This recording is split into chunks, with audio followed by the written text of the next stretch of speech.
It's finally time that I have to make the call to harvest my entries into the Dorset Naga Challenge. Not something you want to do when you grow a plant all year.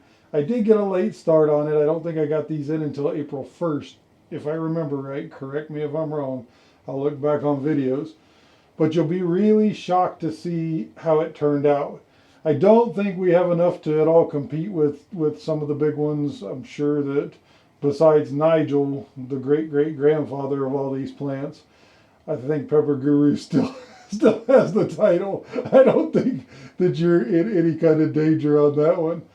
But I was really shocked because I have Julian right here, and you can see how short and squatty Julian is. Julian's in the 40-gallon grow bag.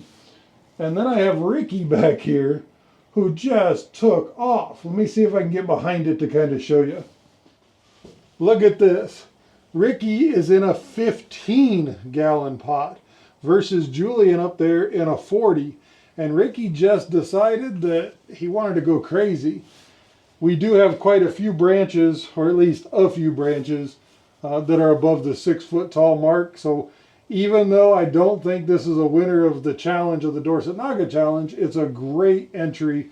And it is my biggest pepper plant that I've grown to date. So I am absolutely proud of both of these plants.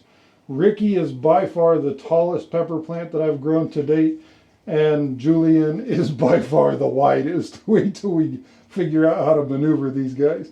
But what I'm going to do is try to slide the pot out here into the middle of the greenhouse and get the best coverage, video coverage that I can, and position the mic because we're closed up in the greenhouse because it's like 32 degrees outside. It's cold. I've put this off way too long, and by the time you're watching this, it's December 5th. So think about that. I'm in Colorado, and I kept these plants alive until December 5th. Yeah, they're looking like it's time, but if you take a look right here, look what my temperature's about to do the next few nights. So it's an unheated greenhouse, and I don't think there's any way possible that they're gonna stay alive. So today's the day. Here we go, let's take a look. We are gonna start with Ricky. 15-gallon pot and super tall. Let's get him pulled out and I'll be right back. Okay, hopefully on camera you can see we're looking pretty tattered. We're starting to get that lighter green color on the top canopy. So even though it was in a greenhouse, the weather, the cold is definitely doing its thing. But look at this. We still have little Dorset Nagas forming on this plant. Ricky just wants to grow. So my plan on this is going to be, because I have the cage here, I'm going to start cutting all the branches outside of the cage and pulling any peppers we have there, and then we'll remove the cage and see what we got on the inside.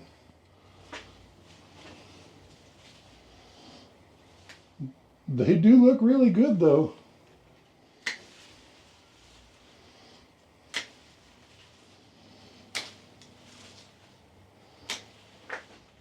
What do you think? Does that one count?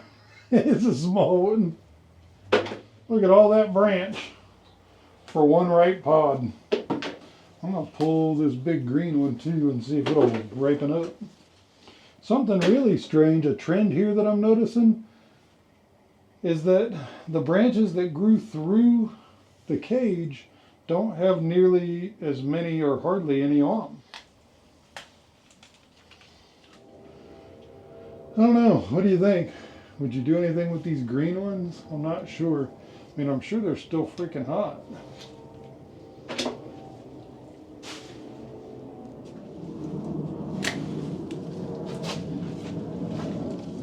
Look at the little baby. I hope there's a hell of a lot inside the middle there. Oh, look what I see.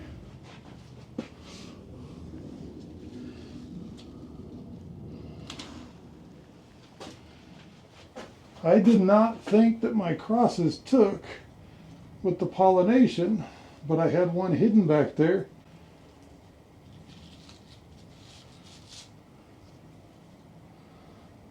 That one is a Primatali cross. We're going to put that in the bag and in my pocket. Something else to remember is I only did a single harvest. I could have probably, and maybe I should have, taken a harvest earlier as well, but I didn't. So this is all coming from one harvest. Okay, I should be able to get the cage off now. I'm going to shuffle things around, get the cage off, and we'll be right back. Hey look, there's an ad for Fiskars. I was able to cut the metal wire with my snips. I know I probably shouldn't, but they're damn good. I'll tell you, I'll put my Amazon link in the comments.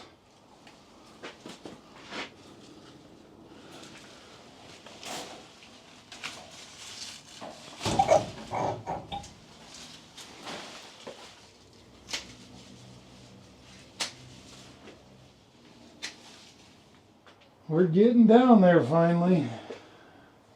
Ricky was a big plant. It's pretty amazing how big these things can get. So hopefully this will inspire some people to try this next year, because it is a lot of fun. And if you're going to grow a plant anyway, and you're going to put all your time into it trying to make it the biggest plant possible, you might as well document it. There's the last one, and that's all we have left of Ricky. And yeah, I lost count, so I've got a box over here. We'll just count them up here in just a minute.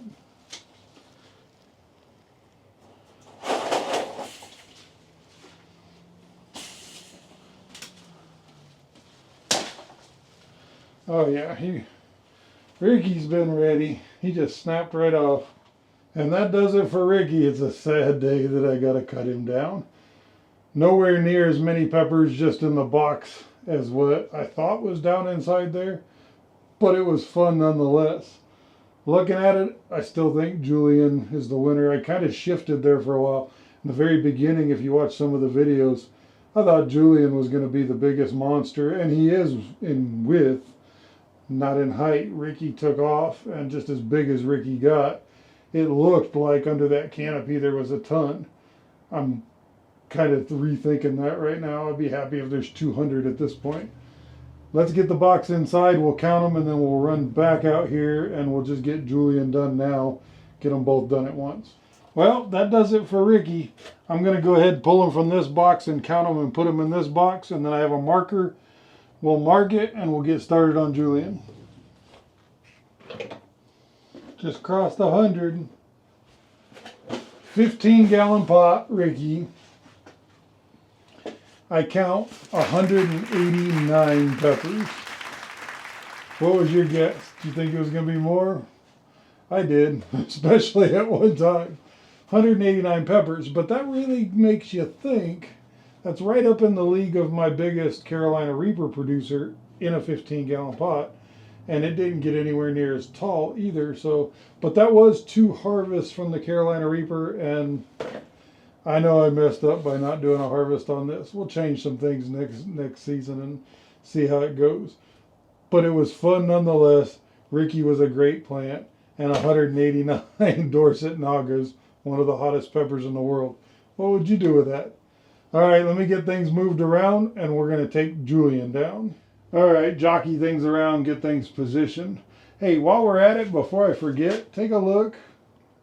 That is still my Nature's Cross, and it's still doing really well. So out of that little, I think it's like a 3-gallon pot. It's just a decorative pot that I grabbed, so it's not really marked, and I didn't check it. I just stuck it in there. Okay, I won't make you watch every little bit, and since I don't think we're in the running for the top ones, I don't think it really matters that I keep the camera on and count them all. Judging by what Ricky had in it, I'm going to put in a guess of 250. How's that? What are you going to guess? Because Julian is really wide. We've got some good sized peppers on Julian. And it's rough when you don't have a whole lot of room to work with in here.